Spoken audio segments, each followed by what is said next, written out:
Hello and welcome to the Good Game Podcast. This is episode 3 and my name is Linji Kong. Joining me on the show today is what we like to call the heartbeat of the Good Game team, also known as the people not lucky enough to still be on holidays. Welcome Ben Shackleford. Thank you. Peter Burns. Hello. And Gus Ronald. Hello. So guys, things of the week. What happened this week? Well, I recruited you all this week, including myself, actually, for Pocket. It's the only thing that's actually in production at the moment. So, yeah, I've just been, rating you guys and rating your brains. I'm sorry for ruining your show, Pete. No, it's good. You're all great. Everyone loves seeing the directors, and everyone loves seeing Gus, but they saw a lot of Gus last year as well. But I think it was the first time for both of you on Pocket. Yeah, I think so. It was my debut, our debuts. I like the fact that we both wore the black shirts. Yeah, well, that comes uniform when you become an ABC director. Yes. Next week on the show, we will both have berets. Yes. And thick rim glasses. Yes. Well, there was a lot of support for you guys in the comments, so I'm going to be asking you back on. I went on myself, and I think there's 3 or 4 douchebag comments, but we'll see where we go from there. Anyway, that was my week. To be fair, that was one of the most argumentative episodes you've ever done. Yeah, and intentionally, we wanted to, we had differing opinions on, slightly differing opinions, but I wanted to push one angle just to kind of get Nick worked up as well, just so we could have an actual debate, which I think came across in the episode. Yeah. Is it weird seeing yourself on screen, Ben? It is god awful. Because it is weird for me. It is horrendous. It is because in your head you have this image of yourself, and in my head I look like Robert Downey Jr. You know what I mean? Well, someone mentioned that your face looked like Robert Downey Jr. But I'm, a foot shorter, a foot wider. And so anytime you are confirming that you don't look like Robert Downey Jr., it's just well, what's the point of life then? My issue was that I'm in an office surrounded by a very handsome young men with beards, quite tall. And true. Sometimes I think that I am one of the guys. And then I see myself on screen and I'm like, what's wrong with my face? You're missing a beard. I'm missing a beard, right? Next time you glue your hair onto your face. Where's my forehead? Why are my eyes so small? It's a really weird thing when you're not used to seeing yourself on camera. This is why they chain us behind the camera, Ben, right? Yeah, that's exactly right. Yeah. Goose. I'm used to it. Of course you are. Yeah, but the weird thing is I think I look like Ben, and then I look at myself on camera and I think, and you look like Robert Downey Jr. Who's Robert Downey Jr.? What's he doing there? But have you got used to seeing yourself on screen now? I think you guys mentioned it before, but it's actually hearing yourself which weirds me out the most still. So I think everyone, when they hear their voice, freaks Apparently out a it's little bit. the way your own voice resonace within your skull. Right. It gives a different tone to your ear. Yeah, so I'm still not used to hearing myself, but once you've been in a bunch of embarrassing situations on national television, once you've had being on an internet thrown at you, exactly. Yeah. Just turning up on an internet show without makeup, I'm fine with that, and hopefully the viewers are as well. You with some makeup? You did not. You did no such thing. I'm sure I offered. This is all natural. Your skin is beautiful, Gus. Thank you. All right, moving on. It's been a bit of a depressing week. We've lost 2 greats in the entertainment industry, David Bowie, and we're recording this on Friday, the 15th of January, and Alan Rickman passed away last night as well, which is quite sad. Both at 69 years old of cancer. Yeah. So that's... I know. If you're if you're a white 69-year-old in the UK right now, make sure your will's in order because it's going to happen soon. Yeah. Or make sure, you find a cure. Soon. Saw an interesting tweet this morning, which was basically, can somebody just round up all British legends like Sir Ian McKellen and Sir Patrick Stewart and just make sure that they're safe? And keep George R.R. Martin away from them. Yeah, just put them in one of those plastic safe rooms from X-Men. Yeah, that's true, actually. Yeah, I read a lot of comments from people. Did you remember to leave some air in there? Oh my God, I've killed them all. Yeah, I read a lot of comments about from people going, "Where's Tim Curry? Is Tim Curry okay?" Because I think he had a stroke a couple of years ago. He did. He turned up at a film premiere, I think earlier mid this year, and a lot of people were quite surprised because he'd been out of the public light for a while. And yeah, he'd suffered a stroke and unfortunately had, I think it means he's in a wheelchair now, and obviously I don't think he'll be acting anymore. But it's one of those things. It's like it's a relative or it's a loved one because you've seen them and you've sort of enjoyed their films or their performances. So it can be quite, it's quite personal when these things happen, even though you've never met these people. It's interesting as well what connection you have. For me personally, I actually don't have a huge connection to David Bowie. I like a couple of his songs, and I like music that is created by people who have been influenced by him, so people like Moby and all the rest of it. Yeah. But in terms of hearing Alan Rickman pass away, like I think a lot of our generation, I reckon you agree with this, Gus, we grew up with Alan Rickman in terms of Die Hard and then Robin Hood, Prince of Thieves, Galaxy Quest, Harry Potter, all that kind of stuff. So he's just that person that I thought would always be there. He was like that in his films as well. Like you never went to go see an Alan Rickman film, but when he was in the film, you were more than pleased he was. It was sort of like, his character tends to outshine the main characters in the films, and so in a similar sense, I agree. It's sort of like to hear him pass away, you think that can't happen. He's going to be there all the time. I always thought Alan Rickman was immortal. Like I never thought someone like that. I would expect him to live until 99, exactly, and pass away in his sleep or something. And when I was making toast last night for dinner, and my girlfriend shouted from the bedroom, "Oh my God, Alan Rickman passed away!" I was like, babe, that's a joke. Like, this always happens whenever a celebrity passes. It took me a while to actually go through and find an accurate article. It's like, oh, this is actually happening. Yeah. So we had some really good reactions from people on Facebook about what their favourite Alan Rickman performance was, because he's had a very long career, a very illustrious career in both Hollywood and on stage as well. What were your guys' favourite Alan Rickman performances? For me, Alan Rickman's first breakout performance as far as a viewer was in Robin Hood, Prince of Thieves. That was amazing. But I'd say my favourite was when he was in Galaxy Quest. Yeah, that was an amazing film. Amazing role as well. Yeah, he made that film, didn't he? Well, that's what I was saying. Tim Allen is Tim Allen. Tim Allen, yeah. And it was great having Sigourney Weaver. That's a nice little throw to the sci-fi nerds. But he was just... he made it fun. He totally did. Obviously, the classics, the Die Hard and your Severus Snape and all that kind of stuff. But one of the roles that has stuck with me that he played was his character in Love Actually. Yes. Yeah, that's true. Like... He's not a nice character in it. He's not... but the thing is, he's not a bad character. No. Like, he's an adulterous character. Spoilers for people who haven't seen the film. But the thing about his character is he's so very human. And that whole film is like little vignettes of people's lives and these picturesque little stories. And of all of the stories, I found his tale to be the most depressingly real. Like, it was just hard to watch. In a between film him and Emma Thompson. In a film all about love, yeah, that relationship was the most heartbreaking. Yeah. You're like, oh, that just kind of cut you to the core. Yeah, and like he brings like the ultimate scene with the necklace and the CD swap, and that CD had so much like personal attachment to it, and this gift had so much thought behind it, but it wasn't that like face value, more like exotic thing. It was like that whole drama was heartbreaking. So that's the one that stuck with me. I wish I could go on to then say that my favourite was some amazing role but I can't go past Die Hard. And what I found out today, because it's almost in my top favourite films of all time, and what I found today that was surprising was that it was actually his first feature film, I believe. It was, yeah. Wow, yeah, which I always grew up thinking, isn't he one of the best villains you've ever seen? He must have done so much work beforehand, on film at least. I know he's a stage actor predominantly, but thinking he must have come from he must be the villain that my parents watched in films and stuff like that. And to think, no, this is one of his breakout roles. And to play such... I mean, I know people think that's a popcorn film, there's not much to think about, but that villain is so real, and compared to villains who are half machine, or they're just they're so evil they're unbelievable, this character is actually very manipulative and he's very real, and in an era before terrorism became as real as it is today. I was reading an article this morning about how that role, Hans Gruber, was a defining moment in, I guess, villainy in cinema. And ever since Die Hard, Hollywood would cast villains a little bit differently to how they cast before Alan Rickman. They would find the people who would be experienced actors or the bigger names, for example, Dennis Hopper in Speed. Oh, yeah, sure. So his involvement in Die Hard actually really spearheaded a whole new movement of, I guess, evil villains in cinema. which I thought was really interesting. Yeah, interesting.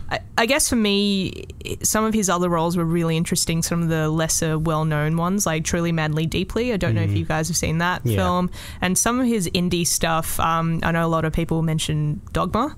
Yeah. Also, I go through people's filmographies regularly and just try and watch every film that they've ever done. And I've seen some really esoteric ones like Judas Kiss with Emma Thompson, where Alan Rickman has possibly the worst American accent ever put on film. Like, it was amazingly bad. But also Snowcake. Don't know if you guys have seen that one. No, that one was quite good as well. Oh, so I just realised he did Quigley Down Under. He did, yeah. An Australian Western with Tom Selleck. Yes, yeah. Yeah, Quigley Down Under.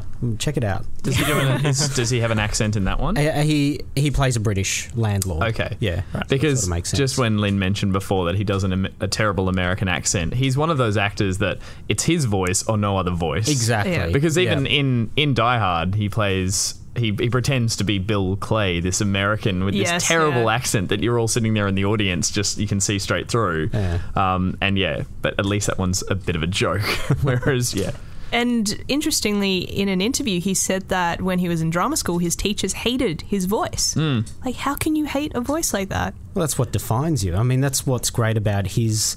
And before it, generation of actors, people like Gary Oldman and all the rest of it, they're so unique and distinct. As soon as they walk on screen or hear a line or something, like, oh, that's Alan Rickman or that's Christopher Walken, as opposed to today when it's all just sort of generic, white American. Yeah, exactly. I think being a stage actor really helps. Yeah. Like, if you see the big actors like your Ian McKellen's, Patrick Stewart's, who've had huge stage careers before they made it to film, they have great voices. Yeah, they brilliant, booming. They learn to project. Rich. They learn to, articulate every line, or really find the words that need to sing. And he, in particular, that voice, like, he will be forever known as that amazing voice. A voice that we all want on our answering machines if we ever had answering machines. Right. That's right. Yeah, he's going to be remembered. Like 30 years from now, he won't be remembered for these roles we've been talking about. He'll be remembered for the Family Guy bit, and for epic tea time. Yes. That's what we'll live amazing. on. I feel like Tom Hardy would benefit from some more stage training. That's true. Get that That's speech. True. Yeah. No one else proper. mumbles like Tom Hardy, though. Like, that's his selling point. The Oscar for Best Mumbler goes to... Just don't give him any more lines. He could just be the silent actor of this generation. He did really well in Mad Max. He'd That's two true. lines in that film. Yeah. Well, speaking about films, the Oscar nominations came out last night as well. Yes. So that was exciting. Quite interesting choices, some big snubs as well. I think Ben and I were talking about whether Star Wars would get any Oscar nominations last week, and Star Wars actually got 5 nominations. So it didn't do too bad, but unfortunately all in reasonably predictable categories. Yeah. Nothing outside of that's sort of technical and visual effects. I'm surprised it didn't get more creative stuff. I know John Williams got a nod for his score, which is interesting because I think it's one of the weaker John Williams scores, to be honest. I feel like that's kind of token, though. Yeah, I'm not...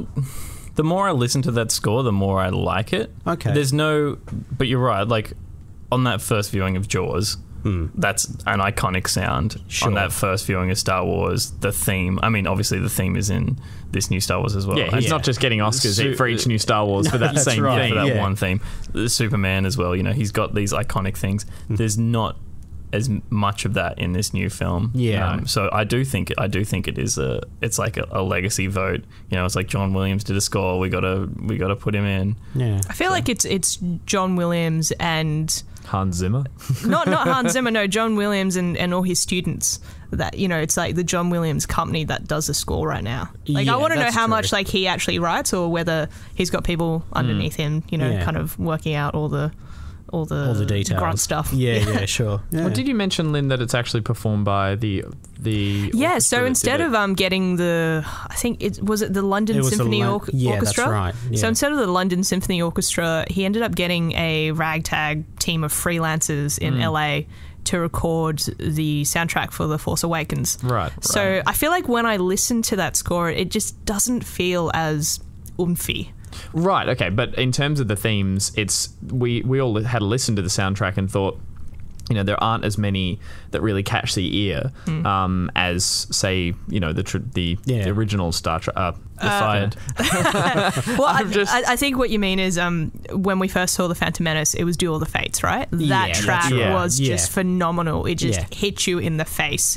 And with this film, there wasn't a track like that. The Rey's theme gets close for me, and in the film you feel it. When she's sliding down that hill on the.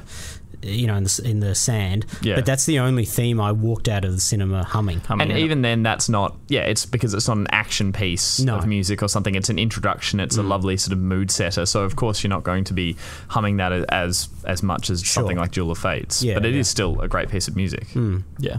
So I'm really pissed about the fact that Carol didn't get a Best Picture nom or a Best Director nom. I know you guys haven't seen it yet, but I absolutely love that film, and it's actually up there with Mad Max of my two favourite films of 2015. Okay. I just think in terms of a film that was nominated in these Best Script, Best Supporting Actress, Best Actress, Cinematography, Production Design, I think, or maybe not Production Design, and Costume Design, and also Best Score.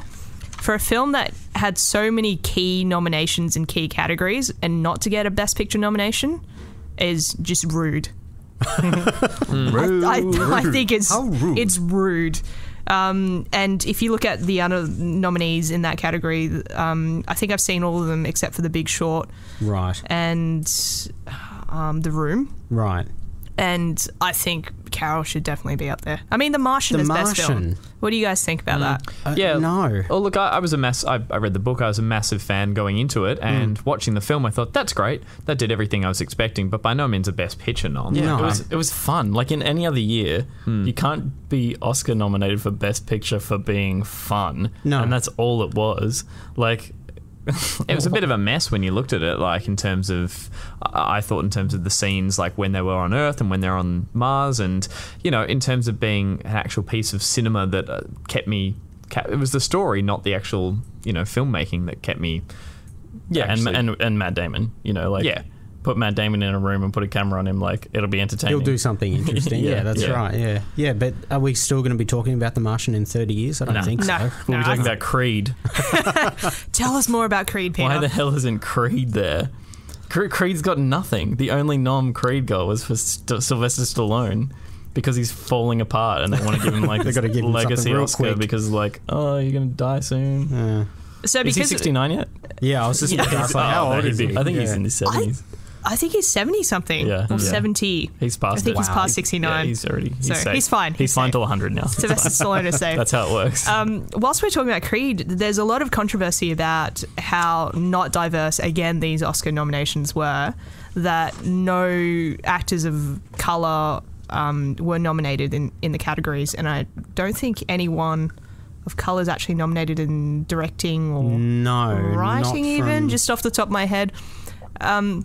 I agree with you, Peter. I think if you're going to nominate Sylvester Stallone for Best Supporting Actor, then at least Michael B. Jordan and Ryan Coogler as director should get a nomination as well, because they were probably more instrumental to how good that film was than Sylvester Stallone. For sure. Yeah. It's a disgrace in my book. Was there? I'm just trying to think. Was there a lack of supporting actors this year? Is that why Sylvester Stallone got that one? I'm trying to think of who were the other noms for best support. I think Tom Hardy got a nomination. He did for The Revenant. Mark Ruffalo for Spotlight. Yeah, Christian Bale in Big Short. Yeah. Oh, right. And I don't know who. Given. Mark Rylance for Bridge of Spies. He was very good. I feel like Mark Rylance might get it for Bridge of Spies. No, it'll be Sly, 100%. Again, they're rewarding him not for that film, but because he basically brought Rocky and Rambo to the world. Exactly, yeah. Talking about best supporting categories, what's interesting, I read today about category fraud. So for people who haven't seen Carol and the Danish Girl, I think it's called, basically Rooney Mara and Alicia Vikander were both almost co-leads in those films, and instead the distribution companies, I think it's a distribution company. Yeah. Well, it's a studio. The studios basically put them into the best supporting actress category because they wanted to push, for example, Cate Blanchett for the best actress category.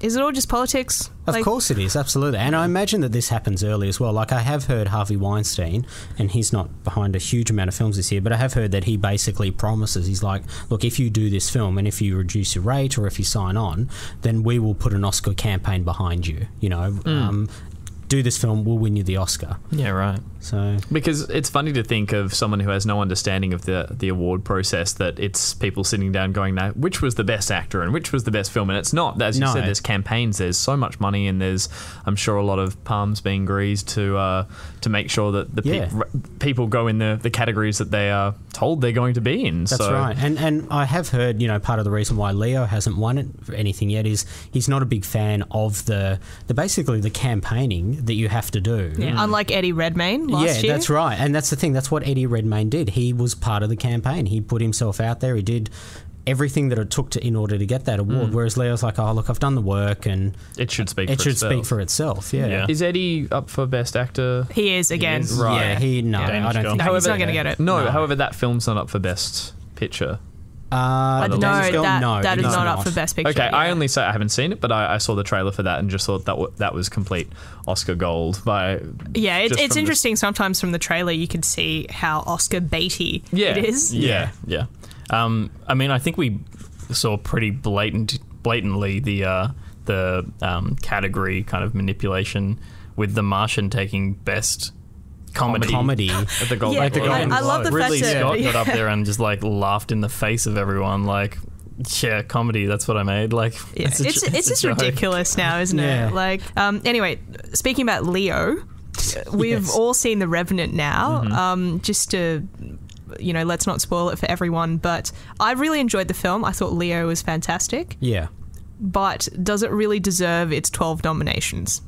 12 nominations. 12 nominations. So it got the most nominations. It got 12, and Mad Max got 10.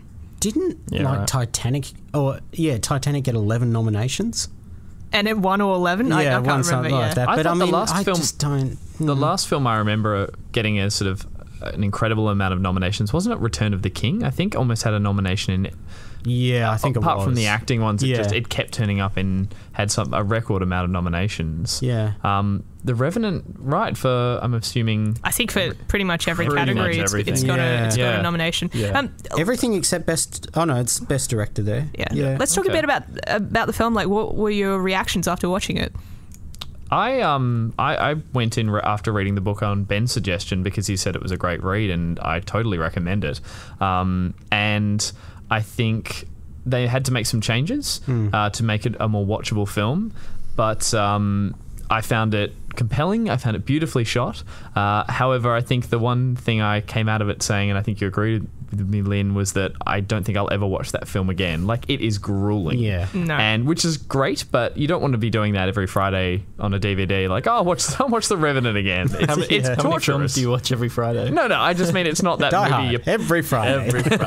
You don't just pop it on for a casual movie viewing. It's almost torturous watching the length and the trials that Leo has to overcome. But that said, I'd be happy if it wins along with maybe Mad Max. But I very much enjoyed it. I totally understand where you're coming from. I think the only reason I would ever watch it again is just to relive some of those beautiful cinematography moments. Oh, yeah, the shots were amazing. Some of those shots were just absolutely amazing. But would you watch the whole film again? No, or would you just watch those scenes on YouTube? I would just watch those scenes on YouTube for sure. It's like it's a slog to get through that film, and it was a beautiful ride. But yeah, it felt like one of those classic westerns with another 2 hours of crawling and spitting dirt in it. Sure. I felt the biggest issue I had was the fact that I didn't really fully connect with the characters. Yeah. Like, it was very art house. It was very cold, both temperature and in tone and craft. And I thought that was really missing for me to kind of appreciate that film at that extra level. Yeah. I kind of liken it to going to a photography exhibition at a gallery on your own. It's beautiful, and you're glad you went. Yeah, that's right. Bring your jumper. It's an experience, and you're like, look, I'm glad I went and did that. But yeah, I totally agree with you, Gus. You're not going to I'm just seeing you go to the bar at the photography thing at the launch, and just a bear jumps behind the bar and just mauls you. Like, it's just like the movie. Well, I'm glad I came. Yeah, beautiful, and yeah, I'd like each individual print of that. I follow the director of photography on Instagram, and I almost got the same experience from Instagram as I did from the film. Yeah, fair call. And you got it across the 9 months of filming. Exactly. So that's right. Like and you do. He dropped a shot a day, and it was just like, wow. Did he hashtag no filter on all of them? I think he hashtagged. He hashtagged no light. This was taken in on my Canon 1D and then uploaded to Instagram from there. So because exactly it. That's something that they were making a big fuss about, and rightly so, that the film was shot, I think, entirely with all natural light, which made the shooting schedule a nightmare. Yeah. Because obviously you hike up a mountain for 2 hours and go, oh, there's a cloud, we can't do this anymore, and you hike back down. So, I think it's actually going to win. I'm going to put my money on it because of all those stories, because of that craft behind it. Which I think is really interesting, that people are willing to award a film not because of the final film, but because of the process that the filmmakers went to make that film. Yeah. But again, that's the politics we were talking about before. Yeah, I don't know, Gus. I was lucky enough to go see Hateful Eight last night, and it's up against that. Hateful Eight has been nominated, and there is one particular sequence. It's no spoilers if you haven't seen Hateful Eight yet, but it's just the horses running through snow in slow-mo. Okay. And because it's shot on film, I think everybody is aware of that. It just has this connection to you, and it is so emotive watching these beautiful creatures run through the snow, in slow motion. And there was just a mood and a tone and a warmth that you didn't get from The Revenant. And I wonder if that will win because Tarantino's doing something old-fashioned, and knowing the bunch of people who vote for the Oscars, they're traditionally white men over 60. They like the old ways. It's going to be interesting to look at the next month, because that's the crux, right? Because whoever has momentum in the next month will probably win. And it's going to be really interesting to see if Alejandro Inarritu can actually do the double again this year, because he won Best Director and Best Film for Birdman last year. Yeah. But what I think would be really interesting is Chivo, who is the cinematographer on The Revenant, has won the last 2 Oscars for cinematography. He won for Birdman last year, and the year before he won for Gravity.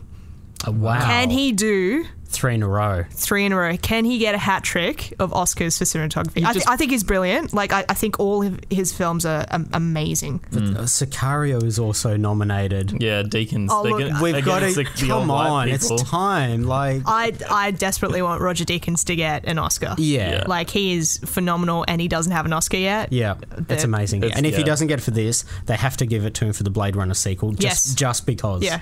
I mean, they're already making his Oscar for that. Yeah, right? that's right. They're already minting it. It's neon. Now, so speaking about award ceremonies, I follow the Oscars ever since I was a child, and every year I get to a point where I go, why do I still care about these awards? Like I know who votes on them. I know, roughly what films they like. Yeah. So why do I still care? I don't know why. Can any of you tell me why I still care? It's a sport, isn't it? Is it a sport? It's totally a sport. Yeah. It's totally a sport. I don't care at all about the Oscars, really. It doesn't affect my life. It's a fun day because people are yelling out, this person won this person won this. But in the same way that the Melbourne Cup is fun because they're like, Far Lap won. I'm that old. How old are you? But just today, there was an inter-office email join the Oscar sweeps, and every time the Melbourne Cup's on, join the Melbourne Cup sweeps. It's throw $5 in. Everyone's just betting on who's going to win. But it's really interesting because I feel personally slighted if the Academy doesn't vote the way I want them to vote, right? Yeah, well, that's what's about our generation now is we feel like we need to express our opinion and have it heard and talk about it. Yeah, everyone needs to agree with my opinion. So I want to bring this to games now. In my opinion, I don't think games tend to get people as riled up about awards as, say, films do, simply because of the history and the legacy. But you may disagree, Ben. Yeah, I think I do. You're right. We don't have the history and the legacy. I was watching today, the first Oscars was 1929, and it went for 15 minutes. Wow. Imagine that. They have like 3 awards. Yeah. And you could buy a ticket for $5. Now it's $750. Wow. But you can buy tickets to the Oscars? Public can buy tickets? Yeah. Wow. I just learned that. I'm getting off topic. Year, I'm sorry. I think it's only because we don't have the history of it, but I do think people care as much, particularly, obviously, people who are in the gaming industry or are hardcore gamers or even casual gamers. I think they're just as passionate about it. We might not have the cornerstone event like the Oscars, but I think just talking about it in terms of around the E3 period, what's the game of the show and all the rest of it, and then towards the end of the year, that event with Jeff Keighley, I feel like there's a lot of interest and conversation and debate around those times. Well, that event is trying to fill that Oscar It's trying to be the Oscars, the Video Game Awards, they call it now. Yeah. And it has the same level of cheesiness with a different style of cheese. Sure. But yeah, where the Oscars, like nacho cheese. Where the Oscars is not a fine blue cheese. No, the Oscars is like Gruyere, like some fine cheese. Yeah. And the VGAs are like cheese in a can. Your Old Tasty or Kraft singles. They're the Kraft singles. Yeah. But still, like there is as much effort put in. I don't think there's as much money behind the event at this point. Yeah. But it will get there. And obviously there's a very different tone between what the Oscars is and what the VGAs is trying to be, because I think they wanted to make themselves distinct from the Oscars as well. I mean, they're totally styling themselves on it though. It's getting there, it will it'll be back again this year. And people, I think the really nice thing about the VGAs is that people feel like they're contributing to it, like the public feel like they're contributing to it. Yeah, that's true. The public vote for, like IGN have their awards, all the big media outlets have their awards, including us. We have our awards as well. So the conversation at the end of the year, everyone's having that conversation just as much as they're having the conversations about films when the Oscars are coming around.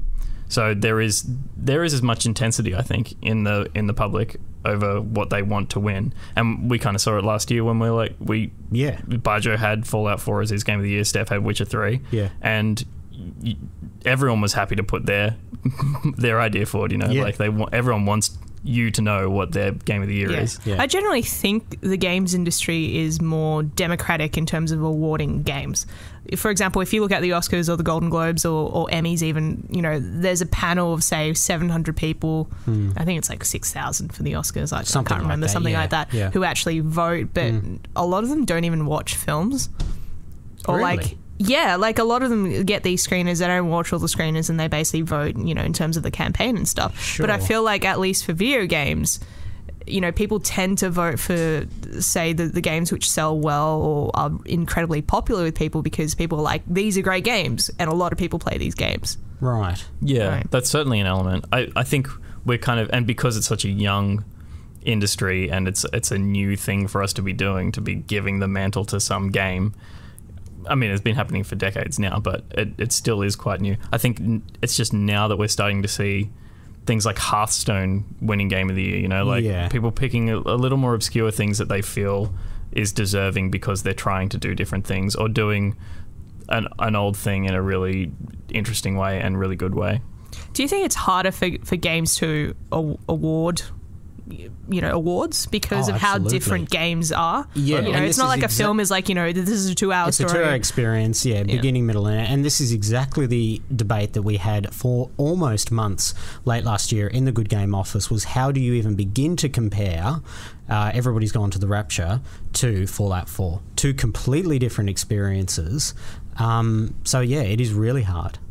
I think it also comes down to, when we're talking about an event like the VGAs, why is that not growing bigger in each year, in the sense that it's on its way to being something like the Oscars, is the fact that the medium of video games, I'm pointing out the obvious here, it's just that, you award a best film and it goes to the director, and as an audience who wants to support and watch the Oscars, we're happy to see that award go to that person because that feels deserved, whereas for a video game, it goes to a studio, or every time I've seen someone go up and receive an award for a video game, I'm always a bit confused as not to who they are, but just as to what part they played in the machine.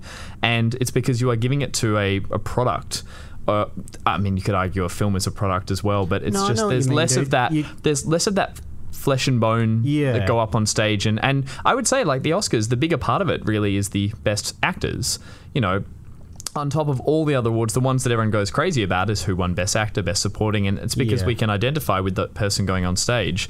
Whereas big AAA development is not really an auteur experience. No, not at all. And then on top of that, you've just got the legacy, as you said, of the Oscars, which leads to that pomp and ceremony, which makes it fun to watch. And by complete contrast, video games are, as we said, loud music, and they're the MTV Awards kind of in comparison, which they've got to be more entertaining to watch on a different level altogether. So, that's my issue with watching game awards, because I want that single developer to go up there. I want that guy who put the Stanley Parable together to go up and get that game and that award, and I'll be like, damn right. Yeah. And there's no associated press behind it. There's no Hollywood behind video games.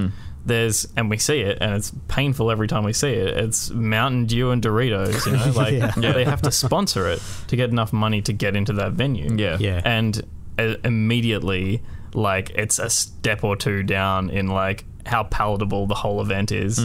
So just no sponsors, more champagne. Yeah, but who funds it? It's just crowdfunding. That's the next crowdfunded awards. Yeah, I'm throwing that out there. Yeah, Valve got $15.5 million out of its players for their last major event. So, although the issue with that is if you go crowdfunded, then people would feel that they would be a part of the ceremony, or they would feel that the awards would be a reflection on their tastes. Would that ever happen? Then part of the great thing about crowdfunding is you scale it. If you're going to put in $50,000, then you come along and you get a with vote. the jury. You present get an a award. Vote. Yeah, exactly. If you put in $5 and you basically get a link to the stream of it. That's it.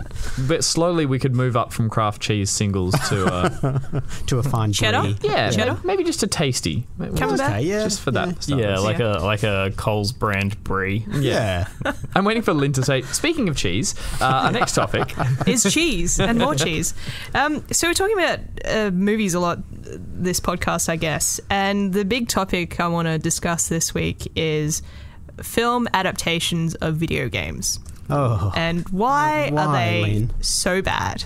It's an age-old question, really, isn't it? We've got a printout explaining why. Where do you start? Well, we were talking about this a little bit throughout the day, and I think you had a really good point about the 3-act structure of a film and how robust it is versus the split, multi-dimensional, multi-layered, complete unique experience of a game.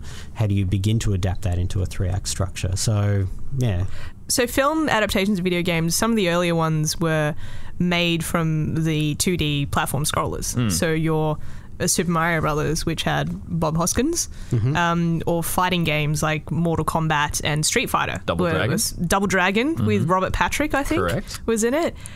So these films were adapted from games which didn't really have storylines or character development per se. And also they gave you a flat idea of a world, which is a nice starting point, right? I was just about to say the same thing. I think as much as we might look back at some of those films and cringe, at least you couldn't do a literal interpretation on screen of a man running from left to right of the cinema screen.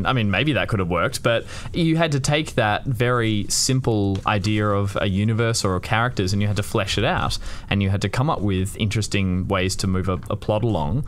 And as I said, they were a bit cringe at their time, but now we've got people. The reason modern games maybe aren't being turned into films that well or at all is because we're getting the experience in the game. So why would you want to see that as an uninteractive version up on a big screen? That's exactly my issue as well. It's like I know this story, and you've either done it too closely and not offered me anything new other than being a passive experience, or you've completely changed it, and this is something just with the slap of Resident Evil on top of it. I was just about to say Resident Evil.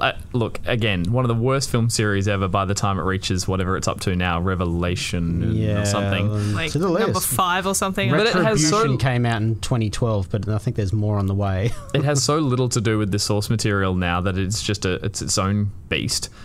which is great. Is Mila Jovovich still part of it? Yeah, yeah. She was in the last one. Yeah, and we're lucky to read that Resident Evil, the final chapter, will be released around about this time next year, guys. So closely followed by the final chapter 2. Yeah, it's going to be a John Farnham goodbye. So I feel like this is a family business. So the guy who directed the first Mortal Kombat film is Paul W.S. Anderson. Oh, right. Who has gone on to direct the whole Resident Evil series, and he's married to Mila Jovovich. Of course. It's their cash cow. It's their cash cow. It's how they make a living. Yeah.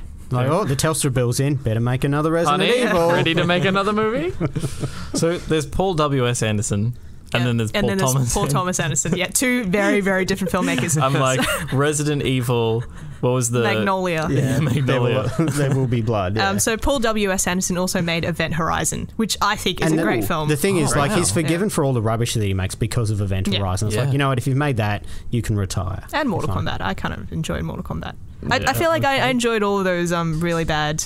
adaptations in the early 90s, like Mortal Kombat, Street Fighter with Jean-Claude Van Damme. Oh yeah, don't go back and watch them though, because they have not aged well. I've gone back to watch the Street Fighter one and I thought I loved this movie as a kid, and when you were 10, those films are brilliant.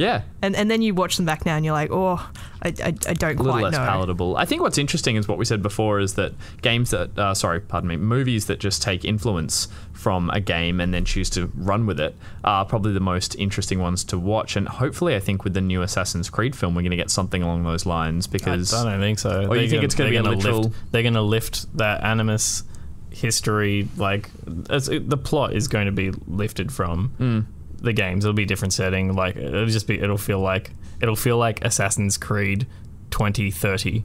Like whatever one comes out that year will look identical to this, like down to Fassbender's like facial hair. Okay, I completely disagree with Peter here, and I've been arguing with him all week about this.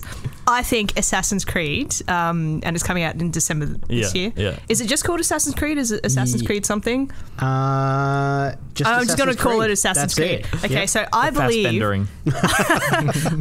the pedigree of filmmakers, the cast and crew behind that film, will mean that it is possibly going to be the best film adaptation of a video game ever made. And I'm just going to put that out there. Because you've got like Justin Kurzel, you've got Marion Cotillard, you've got Michael Fassbender, you've got Adam Acapel filming the whole thing.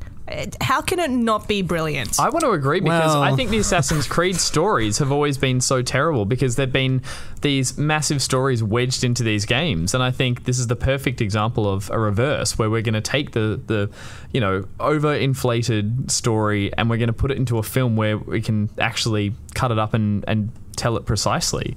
Because through the medium of video games, I've always just found those stories really over the top and stupid. Look, I'll reserve judgment on whether it's brilliant until I've seen it, but boring. I can't argue against the idea that it could be the best game to film adaptation. Yeah, because it's got no competition. It doesn't really have. I mean, but it's got Tomb Raider 1. There haven't been many in the last 10 years. It sort of slowed down a little bit looking at the list. The first 10 years, like if we pick the starting point of Super Mario Brothers 93, and then up until 2003, it took us to the second Tomb Raider. So in that decade, we got Super Mario Brothers, obviously. Double Dragon, Street Fighter, Wing Commander. Anybody remember Wing Commander? No. It was terrible. Final Fantasy, The Spirits Within. Oh, I liked that. I did like that too. That was almost bankrupt the place, but then finishing off with Lara Croft, The Cradle of Life, and then things got messy. Then we basically House of the Dead, Resident Evil, Blood Rain, Doom. That's right, Gus. The Hitman,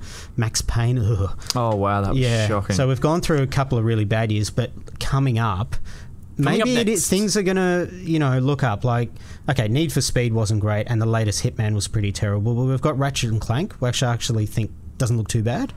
Yeah, I mean, and it's pitched to the right audience. It's pitched to the right audience. It's the first Same time. With the Angry Birds movie. Like, I don't think it's going to be good, but I think it's going to do really well. Well, we haven't seen an animated game it's going to do well because 5-year-olds are going to go to their parents, hey, that's the toy I like, can I please go see that film?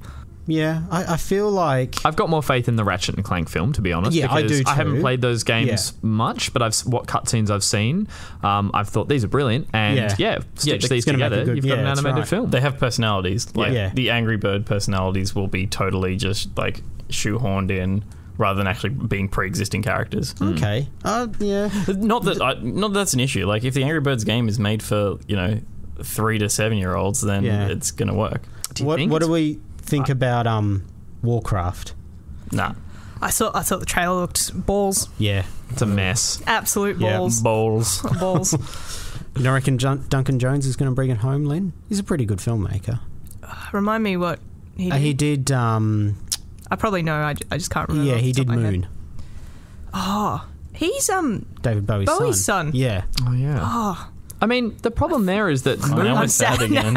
Sorry to bring Moon it was such a minimalist film. It was what was so wonderful about it. And Warcraft is the complete exact opposite. It is just high fantasy told with extended lore and so much stuff to cram into, I'm guessing, a 2-hour experience that I think that with the heightened amount of CG that's in the film, I think it's just going to be quite painful to watch, honestly. Yeah, and again, that's a film for the fans.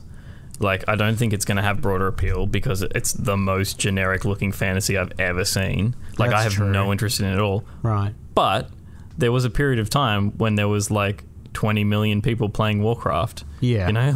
There's an audience there. Yeah. What's interesting was I remember playing Warcraft 3 just to watch the cutscenes. Yeah. Because there was this whole thing of these are some of the best cutscenes ever made in a game. The CGI was incredible, and I remember playing through that game just so I can watch the cutscenes. And I feel like watching the trailer for this new film feels like I'm watching a cutscene from Warcraft 3. Yeah. Like it doesn't feel anything new to me in terms of that world. Yeah. The thing that I didn't love about the trailer for that one in particular was that I didn't play World of Warcraft myself, but I had seen the trailers for the Blizzard cutscenes, essentially. Yeah. And looking at that, I thought, oh my God, I just want a fully animated Blizzard film. Yeah. Because their direction, their timing, the animation, almost kind of a cartoon style. It wasn't trying to be real.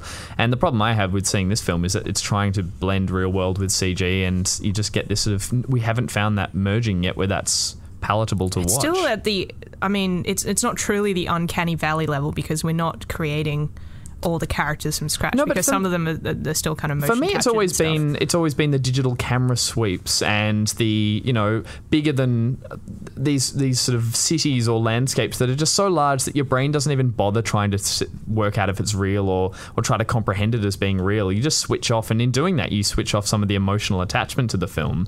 So it's when you can be more subtle and you can make things, smaller effects, I think, can be so much more impactful. And in this case, I think from the opening credits, my brain's going to switch off and I'm going to be more interested in my caramel popcorn. Which 1.5 stars. Yeah. Can we talk a bit about caramel popcorn?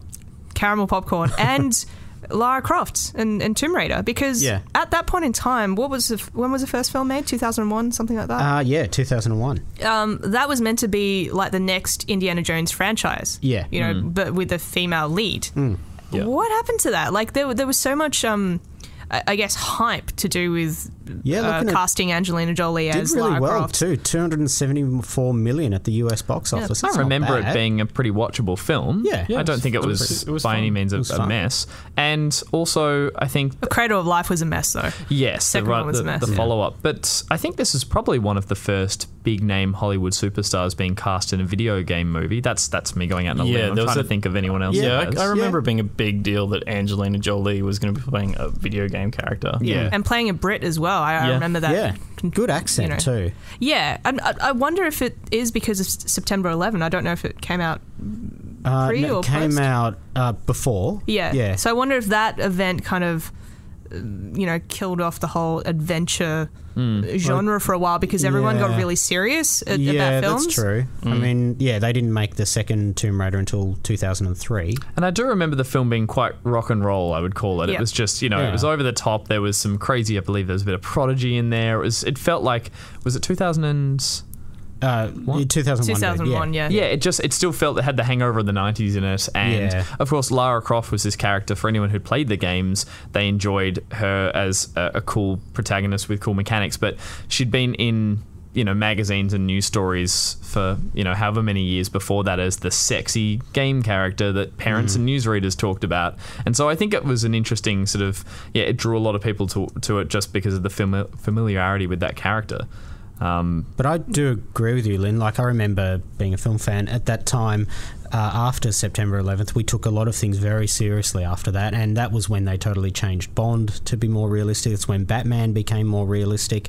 So, yeah, I can see that Lara Croft just doesn't fit in that group at all, does it? So, and maybe they're going to do a reboot, and it'll be like a gritty Lara. Are they doing a reboot? Yeah, and it isn't, I can't remember her name, but the writer of the past two games, isn't she contributing to the script? Brianna Pratchett? Is. I think it is Rihanna. Yeah. Daughter of Terry. And isn't she penning the new script for the film? I read that somewhere. That'd be great. I think it's I think it'd be a good time to reboot that franchise. Yeah. Would you put Camilla Luddington as the actress who played Lara? No, you got to find somebody new, I reckon. Okay. Yeah. I think you got to if you take inspiration from the current games, which are a lot grittier and kind of down to earth in the franchise in the past, then you obviously find someone along those lines. Yeah, I think. I mean, in the last year or so, we've heard about this Last of Us film that might be made, might not be made. I agree with your point with the fact that if you play a game with as strong as a narrative as The Last of Us, why would you want to watch the film that treads the same it's scenes? Listed right here. Uncharted is releasing, a year and a half from now. I do not want to see that film because I've seen that film. Yeah. Like 3 times already. 3 times already. I feel like Uncharted has more playroom than The Last of Us did, though. Like, The Last of Us was a very intimate, personal story, but shared between these two characters. Whereas Uncharted, you can just Indiana Jones it. It can be just another of Drake's adventures. Younger, older, doesn't matter. The universe is broad enough for him to have stolen a bunch of things in his lifetime. So that's more about the character, I guess. Yeah. Like, Tintin it up. Yeah, in a way, it's almost you have that Lara Croft or indie character in Uncharted, so you can kind of, I guess, explore that. Whereas with The Last of Us, like, if you're not going to make a remake of the game, what are you going to do? And I guess trying to take the same point as Uncharted and just say, let's drop our story in anywhere in this universe. I mean, it's an infected zombie apocalypse. I mean, we've seen this in many films before. The interesting thing about the game was the high level of emotion in that, and so I think a film could very easily fall back on becoming a Dawn of the Dead-esque sort of film about survival and lose a lot of that heart, because if you're not retelling the story the way it was told in the game. Well, I think it's hard because if you don't retell it the way it is in the game, then the fans of the game will be like, you didn't do justice to the characters. But then if you do an exact copy of the game, then people will be like, well, you haven't done anything new. Why would I watch that film? I can just play the game and have a better time. Yeah, and we know Joel and Ellie is like those faces as well. Like, games are beyond Super Mario Brothers. Like, it's not turning 2D pixels into a 3D Bob Hoskins. Human Bob Hoskins. It's taking, I mean, it was Troy Baker in this instance, but like a face that we know, we've seen in close, intimate detail, and trying to recast that effectively. And this is similar to Tomb Raider. It's like, why not cast the person who was the motion capture for the face? Well, I wouldn't have a problem with, it's Camilla Luddington, isn't it? And this is the case they ran into with Uncharted, which is a lot of people wanted Nathan Fillion as the role, but then he doesn't have the voice, which is obviously Nolan North. But then Nolan North doesn't look anything like the character. I've got it. Yeah. It can be Troy Baker, Nathan Fillion acting with Nolan North's voice and my hair. I mean, I would be up for that. I would be up for that for a film like that. Why not do this thing where it's a revolutionary character where they've blended performance, voice, and mocap, and they've just stuck it all together? I mean, it's a video game movie. Like, try something new with it, I guess. But I don't know. I don't know if anybody's from Hollywood's taking notes right now. I'm sorry. So why is Hollywood still making these films? I mean, is it just money? There's a lot more to come as well. Activision right. Blizzard have just started their film and TV studio. We're going to see a lot. We're going to see. There's no date yet, but we know there's going to be a Sonic the Hedgehog film made by Sega. Why? Because it's investment in characters, and that's the way Hollywood has shifted. It's gone from filmmakers and concepts to characters and franchises. So, eventually the comic book bubble is going to burst. I think Superman versus Batman is going to be the film that does that, and then they're going to be like, okay, drop it, we're now got to move on to the next thing. And if a couple of these upcoming comic book movies do well, Ratchet and Clank, Angry Birds, Warcraft... Video game movies, Ben. Video game movies. Thank you, Gus. Then they're going to be like, all right, well, this is what we're throwing our money in. So it's a new Marvel, basically. Yeah. We're going to see a Call of Duty film every 2 years, I reckon. Oh. Yeah. For sure. What are they going to make? They've just hired Stacey Sher, who was a producer for Quentin Tarantino. They've already got Nick Van Dyke, Disney exec. Like, those two people This are is Blizzard and Activision, This right? is Activision Blizzard's film TV. Wow.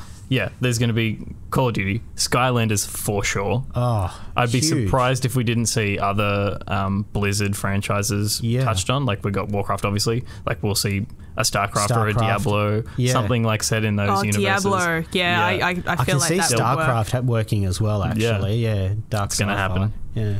There'll be a Destiny film. Paul McCartney will reprise his role as space singing man. Bring it on. On a side note, the latest trailer for, I believe it's called 13 Hours, the film, looks like a COD game. Yeah, well, it's Michael Bay. Is that Michael Bay? It's a Michael Bay the Benghazi one, right? military film. It is. And it just looks like everything... Well, that game has poached its, moments from film, and now this film is looking exactly like the game. It's like cannibalizing each other, right? I know. Like COD took inspiration from Michael Bay films, and now Michael Bay is taking inspiration from COD. Yeah.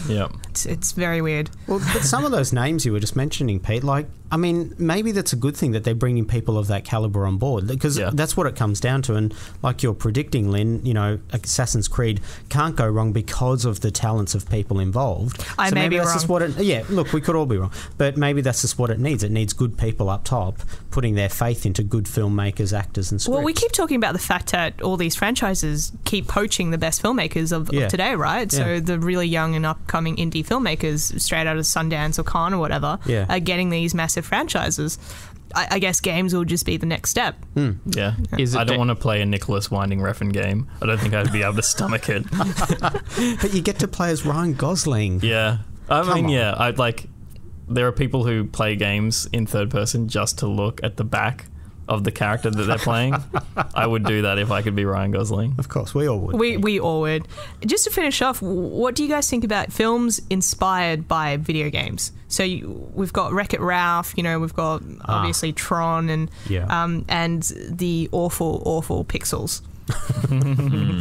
Yeah, I mean, it's a huge industry, video games, and of course it was going to happen where filmmakers saw that there were popular, interesting characters and fun universes to play in games. So why not make your own? Like Wreck-It Ralph is the perfect example of that. I mean, it's even got, I think, you see Sonic and you see a couple of Pokemon or whatever.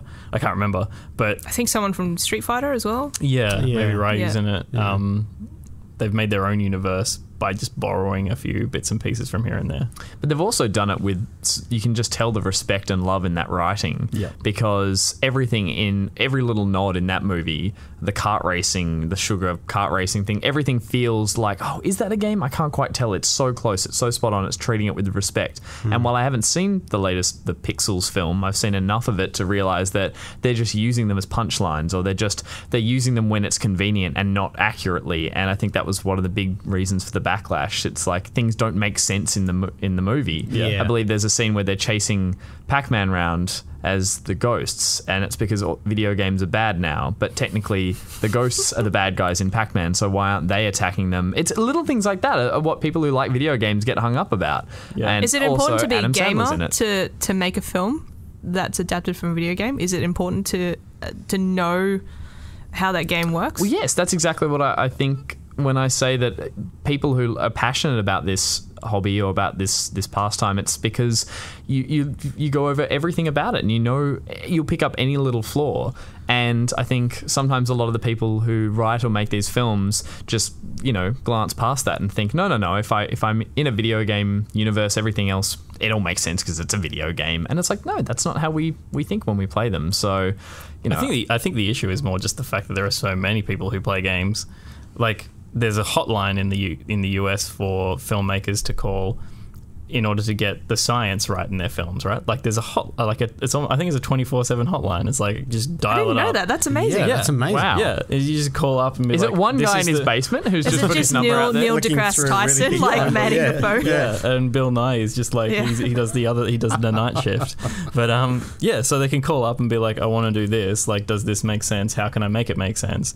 Like, maybe that should exist for games as well. You know, but like less people notice when science is wrong in a film, and more people are noticing when game stuff is wrong in a film. Maybe because we so should many people start a playing hotline. games. Exactly. We should, think- you know, Give us a Yeah. call We now. could- We're on $13.99 $5 a minute. Yeah, you know. I think it's going to be interesting because this is all building up to Ready Player One, which is going to be Yes. directed by Spielberg. So I hated the book. Not Nolan? Was Nolan up for it? No. Nolan, Warner Brothers wanted Nolan, and he said, look, I'm sorry, but Right. I'm not going to do that. Spielberg jumped on board. So it's going to be interesting to see, because I feel like if any top-level filmmaker is going to understand the culture and be able to represent it accurately and all the rest of it, I feel like Spielberg is, because he's, on one hand, a talented filmmaker, but he grew up when all of this was exploding, and he bought into all of the pop culture iconography and its place in society and everything. So it's going to be interesting, I think, to see how he represents it. And I wonder if that then might become a bit of a benchmark. Yeah. Yeah. Cool. I think on that note, we've pretty much covered movies and games this Yay. podcast. Wow. Thank you all for joining me. And to our listeners, if you've got a question or a comment, please send us a note on SoundCloud, Facebook, or you can tweet me at LGology. We'd love to know what you guys want us to discuss next time. Goodbye. Yeah. Bye. See ya. Oh, we didn't discuss Gamer with the beautiful man. Gerard Butler. Gerard Butler. Oh, that's another podcast in itself, isn't it?